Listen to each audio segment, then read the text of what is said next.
जीत ले हम सारी दुनिया। बीच हमें आज बोने दो, रोज उसे थोड़ा बढ़ने दो। छू लेंगे आकाश हम, मन के विचार हकीकत बने। सिद्धि फल से आनंद देंगे, कोशिश कर बढ़े, सोच बुलंद करे।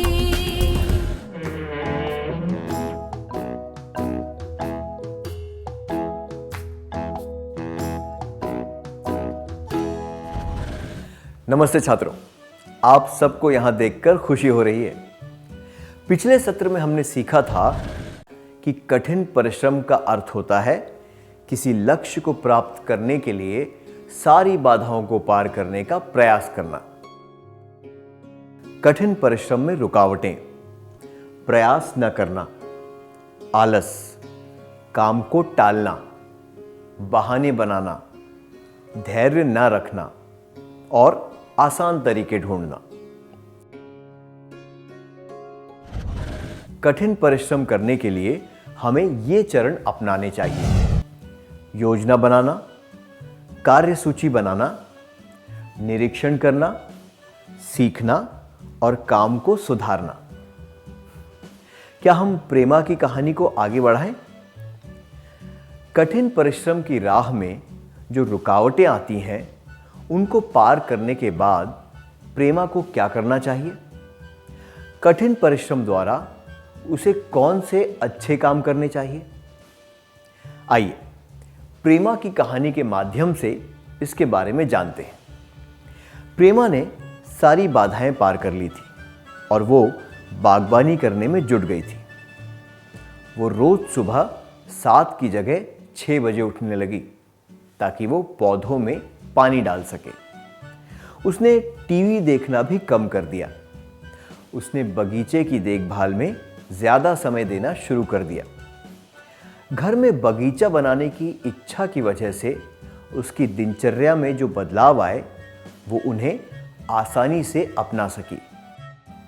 बदलाव या परिवर्तन को अपनाना कठिन परिश्रम का महत्वपूर्ण पहलू है। कठिन परिश्रम के पहलू: परिस्थितियों में आने वाले बदलाव को अपनाएं। आइए अब एक क्रियाकलाप करते हैं। अखबार में खबर आई कि रोज 1 घंटे के लिए बिजली की कटौती होगी। जब आपके पढ़ने का समय होता है, तभी आपके मोहल्ले में बिजली की कटौती होती है। आप क्या करेंगे? 1. मैं बिजली विभाग को खत लिखूंगा या लिखूंगी कि बिजली काटने का समय बदल दिया जाए। 2. जब बिजली आ रही होगी तब मैं पढ़ाई करूंगा या करूंगी, और जब बिजली कट जाएगी तब दूसरे काम करूंगा या करूंगी। 3. मैं अफसोस मनाऊंगा या मनाऊंगी कि जब मेरे पढ़ने का समय होता है तभी बिजली जाती है।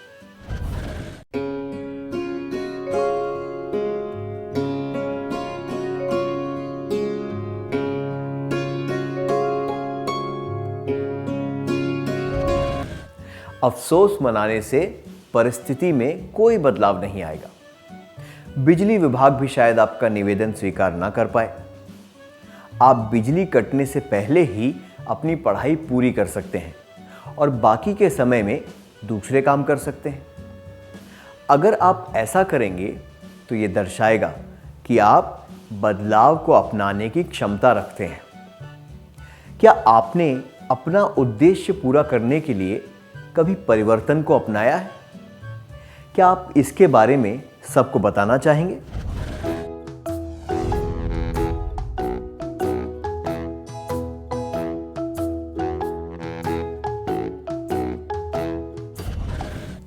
धन्यवाद। आइए फिर से प्रेमा की कहानी को आगे बढ़ाते हैं। एक दिन जब प्रेमा स्कूल से लौट रही थी तो उसने देखा कि बकरियां उसके पौधे खा रही थी। कुछ पौधे बढ़ गए थे और बाड़ से बाहर निकल रहे थे। उसने दौड़कर बकरियों को भगा दिया। उसने देखा कि वे पौधे बाड़ के काफी करीब आ गए थे, इसलिए जानवर उन पौधों को आसानी से खा सकते थे। उसने उन पौधों को दूसरी जगह लगा दिया ताकि वे सुरक्षित रहें। अगर हम किसी लक्ष्य को पूरा करने के लिए काम कर रहे हैं तो हमें अपने काम के सभी पहलुओं पर ध्यान देना चाहिए ताकि हमारे प्रयास व्यर्थ न जाएं। कठिन परिश्रम के पहलू। परिस्थितियों में आने वाले बदलाव को अपनाएं। किसी भी परिस्थिति में समय से आगे की सोचें। आइए एक कहानी सुनते हैं। बारिश का महीना आने से पहले एक चींटी खाना जमा करने लगी। एक टिड्डा खुश होकर इधर उधर फुदक रहा था। उसने चींटी से पूछा कि वो खाना क्यों जमा कर रही है। चींटी ने कहा, बारिश के दिनों में बाहर जाकर खाना ढूंढना बहुत मुश्किल होता है। मैं अभी कठिन परिश्रम कर रही हूं ताकि बाद में चिंता न करनी पड़े। यह सुनकर टिड्डा भी खाना जमा करने लगा। इस कहानी से हमने क्या सीखा?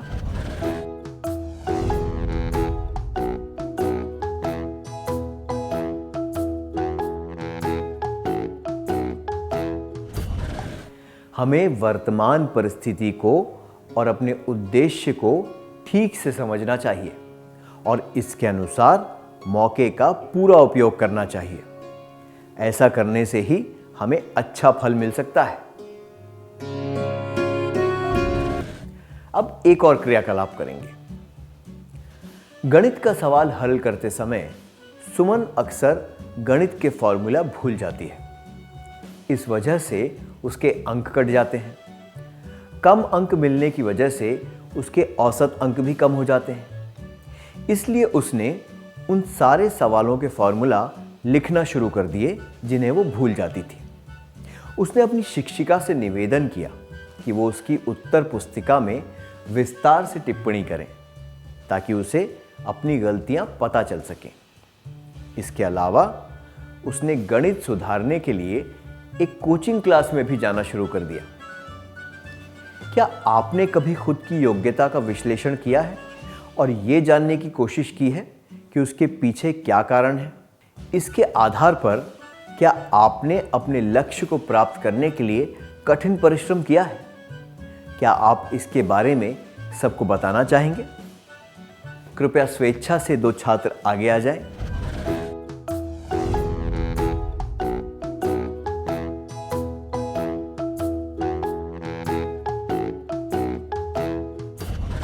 अपने अनुभव बताने के लिए धन्यवाद।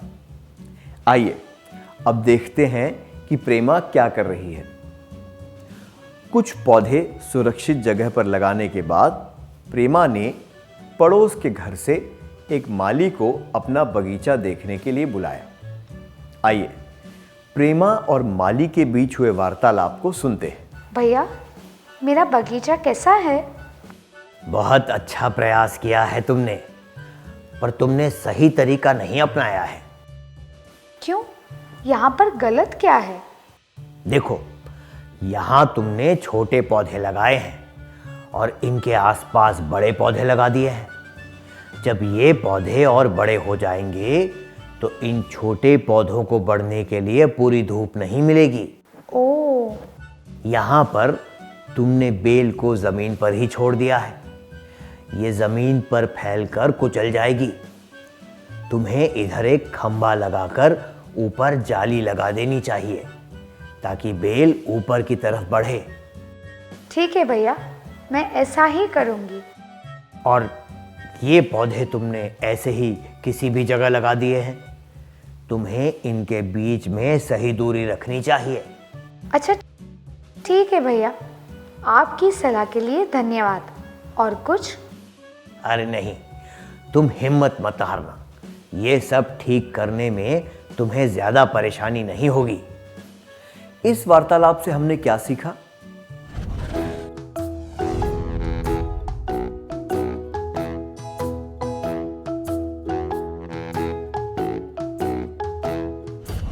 कठिन परिश्रम का एक और पहलू है संपूर्णता से काम करना।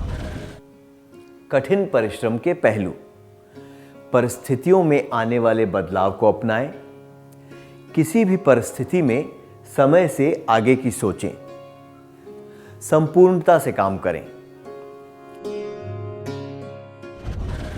माली की सलाह मानते हुए प्रेमा ने सारी चीजें ठीक कर दी। कुछ सप्ताह बाद उसने देखा कि सारे पौधे सही थे, पर किसी गमले का एक पौधा सड़ गया था। उसने फिर से माली की सलाह ली। उसने देखा कि उस पौधे को जरूरत से ज्यादा पानी दिया गया था। उसने प्रेमा को बताया कि उस तरह के पौधों को कम पानी की जरूरत होती है। प्रेमा ने सीखा कि उस पौधे को ज्यादा पानी नहीं देना चाहिए। वो दूसरे बीज लेकर आई और उसने वो पौधा फिर से उगाया। इस बार उसने सही मात्रा में पानी डाला और वो पौधा टिक गया। कठिन परिश्रम का एक पहलू है अपनी गलतियों से सीखना और उन्हें सुधारना। कठिन परिश्रम के पहलू। परिस्थितियों में आने वाले बदलाव को अपनाएं। किसी भी परिस्थिति में समय से आगे की सोचें, संपूर्णता से काम करें, गलतियों से सीखें और उन्हें सुधारें। क्या अब हम एक क्रियाकलाप करें? मोहन अपनी दादी से मिट्टी के बर्तन बनाना सीख रहा था। उसने मिट्टी को ठीक से मला और फिर बर्तनों को आकार देने लगा, पर उससे बर्तन नहीं बन रहे थे। मिट्टी अब भी थोड़ी सख्त थी। दादी ने देखा कि वो मिट्टी में अच्छी तरह पानी नहीं मिला रहा था, इसलिए उन्होंने उसे पानी मिलाने को कहा। जब उसने अपनी गलती सुधारी तब वो आसानी से बर्तन बना पाया। दादी ने उसके बर्तनों की बहुत तारीफ की। क्या आप दोनों इस दृश्य का अभिनय करके दिखा सकते हैं?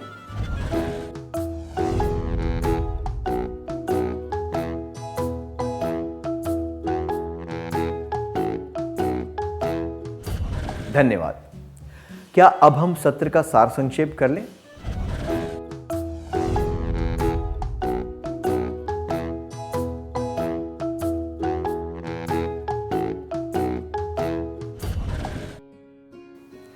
कठिन परिश्रम के पहलू।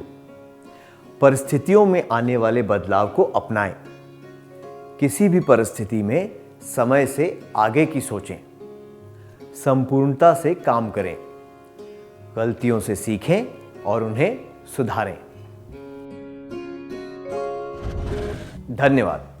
आपने अच्छी तरह सार संक्षेप किया। क्या अब हम थोड़ा गृह कार्य लिख लें ताकि ये बातें हमें अच्छी तरह याद हो जाएं? क्या आप अगले सत्र में आने से पहले कार्य पूरा करके लाएंगे? तब तक के लिए अलविदा।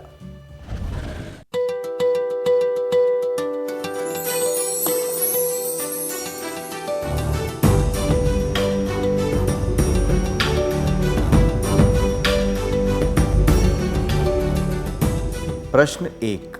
वरुण ने आईआईटी में दाखिला पाने की परीक्षा आईआईटी जेईई की तैयारी शुरू कर दी है। उसे तबला बजाने का बहुत शौक है। वो काफ़ी उच्च स्तर तक पहुंच गया है और कुछ ही समय में वो मंच पर एकल प्रस्तुति दे पाएगा। पर वो इन दोनों कामों में तालमेल नहीं बैठा पाता। एक चीज़ पर ध्यान दे तो दूसरी रह जाती है। उसे क्या करना चाहिए? जवाब: 1. उसे तबला बजाना छोड़ देना चाहिए। 2. उसे आईआईटी जेईई की तैयारी करना छोड़ देना चाहिए। 3. उसे कठिन परिश्रम करना चाहिए ताकि वो दोनों कामों को पर्याप्त समय दे पाए। प्रश्न 2। विजय और जॉन सहपाठी हैं। जॉन की लिखावट बहुत अच्छी है, पर विजय की लिखावट ठीक ठाक है। दोनों ने एक निबंध प्रतियोगिता में भाग लिया। जॉन ने सुंदर लिखावट में केवल 5 मुख्य वाक्य लिखे और बाकी के पन्नों पर बेल बूटे बनाकर उसे सजा दिया। विजय ने उन 5 मुख्य वाक्यों को विस्तार से समझाते हुए लिखा। उसकी लिखावट ज्यादा सुंदर नहीं थी, पर उसने साफ सुथरे ढंग से लिखा था। निर्णायक ने जॉन और विजय के परिश्रम की सराहना की और विजय को इनाम दिया। निर्णायक ने जॉन को इनाम क्यों नहीं दिया?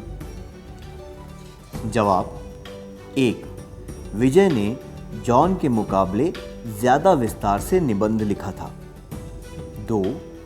निर्णायक को जॉन की सुंदर लिखावट की जगह विजय की साफ सुथरी लिखावट ज्यादा आकर्षक लगी।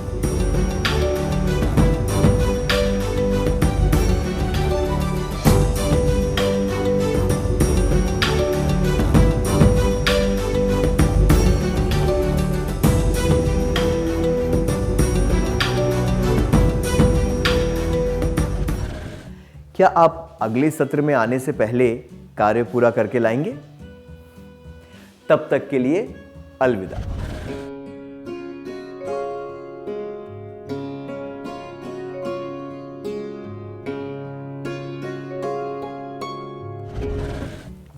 नमस्ते छात्रों, मुझे यकीन है कि आपने गृह कार्य पूरा कर लिया होगा।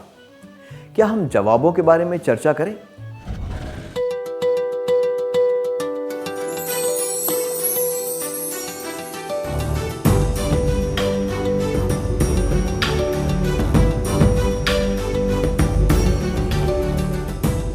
प्रश्न 1। वरुण ने आईआईटी में दाखिला पाने की परीक्षा आईआईटी जेईई की तैयारी शुरू कर दी है। उसे तबला बजाने का बहुत शौक है। वो काफ़ी उच्च स्तर तक पहुंच गया है और कुछ ही समय में वो मंच पर एकल प्रस्तुति दे पाएगा। पर वो इन दोनों कामों में तालमेल नहीं बैठा पाता। एक चीज़ पर ध्यान दे तो दूसरी रह जाती है। उसे क्या करना चाहिए?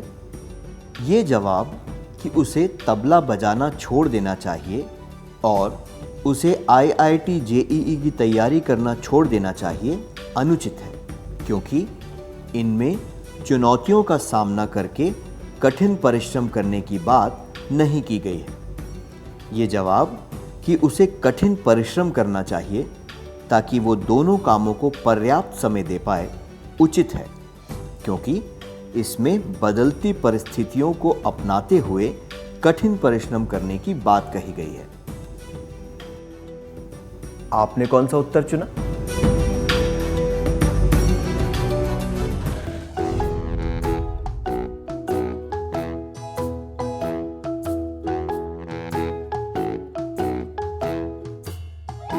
प्रश्न 2। विजय और जॉन सहपाठी हैं। जॉन की लिखावट बहुत अच्छी है, पर विजय की लिखावट ठीक ठाक है। दोनों ने एक निबंध प्रतियोगिता में भाग लिया। जॉन ने सुंदर लिखावट में केवल 5 मुख्य वाक्य लिखे और बाकी के पन्नों पर बेल बूटे बनाकर उसे सजा दिया। विजय ने उन 5 मुख्य वाक्यों को विस्तार से समझाते हुए लिखा। उसकी लिखावट ज्यादा सुंदर नहीं थी, पर उसने साफ सुथरे ढंग से लिखा था। निर्णायक ने जॉन और विजय के परिश्रम की सराहना की और विजय को इनाम दिया। निर्णायक ने जॉन को इनाम क्यों नहीं दिया? यह जवाब कि निर्णायक को जॉन की सुंदर लिखावट की जगह विजय की साफ सुथरी लिखावट ज्यादा आकर्षक लगी अनुचित है, क्योंकि उन्होंने निबंध प्रतियोगिता में भाग लिया था, लिखावट प्रतियोगिता में नहीं। यह जवाब कि विजय ने जॉन के मुकाबले ज़्यादा विस्तार से निबंध लिखा था उचित है, क्योंकि विजय ने मेहनत से अच्छा निबंध लिखा था, जबकि जॉन ने लिखावट और सजावट पर ज़्यादा ध्यान दिया था। प्रतियोगिता निबंध के बारे में थी, इसलिए विजय को इनाम मिला, जॉन को नहीं। आपने कौन सा उत्तर चुना?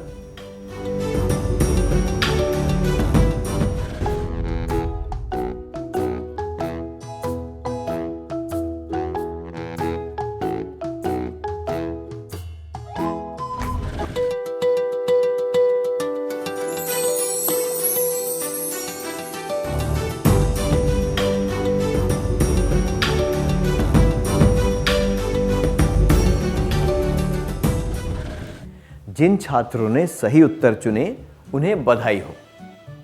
क्या अब हम अगले सत्र की ओर बढ़ें?